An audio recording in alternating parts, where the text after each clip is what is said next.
محترم پرنسپل صاحب، استاد کرام اور میرے ہم مکتب ساتھیوں، السلام علیکم۔ آج میری تقریر کا عنوان ہے یوم دفاع 6 ستمبر 1965 اور جذبہ قوم۔ 6 ستمبر 1965 کی صبح بھارت اچانک پاکستان پر حملہ آور ہوا۔ اس کا ارادہ تھا کہ وہ صبح کا ناشتہ لاہور کے جم خانے میں کرے گا۔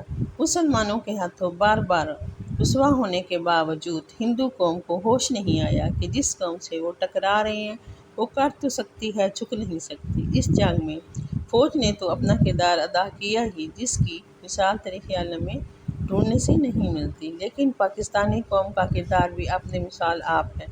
یہ حقیقت ہے کہ جنگ محض ہتھیاروں سے نہیں، جذبے سے جیتی جاتی ہے۔ اس وقت یہ جذبے پاکستان قوم میں بیدار تھے۔ 1965 کی جنگ میں شہینوں نے سرگودا، جو شہر لاڑیاں سے تھوڑے ہی فاصلے پر ہے، کے لوگوں نے ایک خوبصورت مثال قائم کی۔ سرگودا ایئر بیس کا کمانڈر بیان کرتا ہے کہ جنگ میں ایئر بیس کی حفاظت کے لیے اضافی فوج کی ضرورت تھی۔ ان کے لیے چارپائیوں اور بستروں کی ضرورت پڑی۔ ایک مسجد میں اعلان کیا گیا کہ فوجیوں کے لیے بستر اور چارپائیوں کی ضرورت ہے۔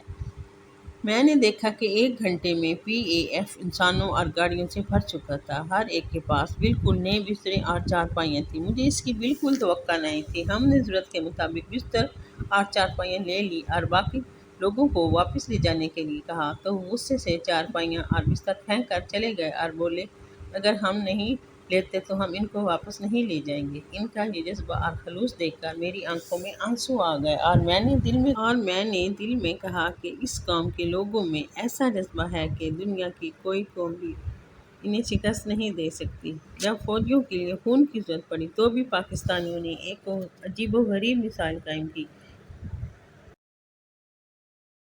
سامنے لوگوں کی لمبی لمبی قطاریں لگ گئیں۔ جب بلڈ بینک بھر گئے تو لوگوں نے گھروں سے عارضی طور پر کریک مانگ کر خون کی بوتلیں محفوظ کی اور قطاروں میں لگا ایک دبلا پتلا نوجوان بڑا خوش تھا کہ اپنے وطن کے کچھ تو کام آئے گا۔ اپنی باری پر اندازہ اس کا وزن کیا گیا تو کم تھا۔ کم وزن اور کمزور جسم کی وجہ سے اس کا خون نہ لیا گیا تو اس کی آنکھوں میں آنسو آ گئے۔ وہ باہر نکلا، سامنے کی دکان سے 2 کلو باٹ مانگا اور وجہ بتائی کہ وزن کم ہے، اس کا خون نہیں لیا گیا، وہ خون دینا چاہتا ہے۔ یہ سن کر دکاندار نے دوسری بات نہیں کی اور اسے باٹ دے دیا۔ وہ باٹ اپنے کپڑوں میں چھپا کر قطار میں رک گیا۔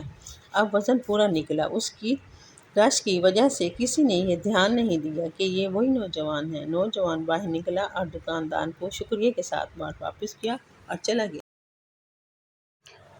چونڈا سیالکوٹ کا مارچ، جہاں دوسری جنگ عظیم کے بعد ٹینکوں کی سب سے بڑی لڑائی ہوئی تھی، وہاں مارچ پر بات کرتے ہوئے فوجیوں کو 2 معصوم بہن بھائیوں نے روک کر گنے اور مٹھ پیش کرتے ہوئے کہا کہ ہم اور آپ کی کچھ خدمت نہیں کر سکتے، ہماری طرف سے یہ حقیر نذرانہ قبول کر لیں۔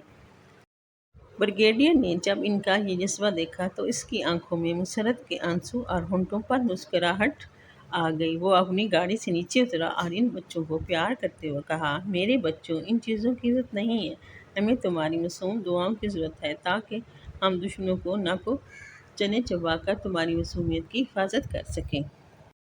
ویورز، جس نے ابھی تک میرے چینل کو سبسکرائب نہیں کیا تو کائنڈلی میرے چینل کو سبسکرائب کر لیں، ویڈیو کو لائک کریں، کمنٹ کریں، شیئر کریں۔ جزاک اللہ۔